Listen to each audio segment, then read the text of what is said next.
Hi everyone, welcome to Cocosenor, and today I will teach how to repair the corrupted PPTX file with PowerPoint Repair Tuner.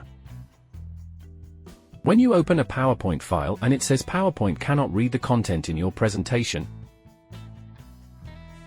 how can you repair the PowerPoint presentation without data loss? Cocosenor PowerPoint Repair Tuner can help.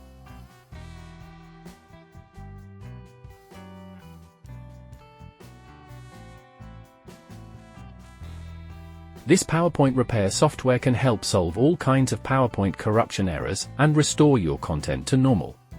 You can download and install it from Cocosenor's official website. Now open the software and click the Open option.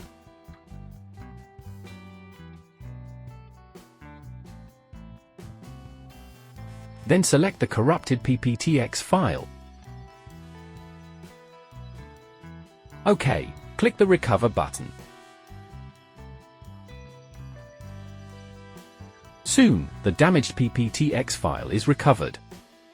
You can save it on your computer and rename it.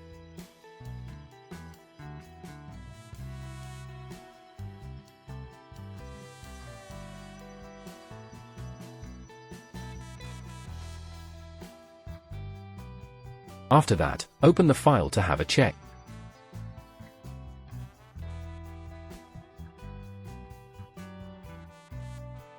That's all. Thanks for watching.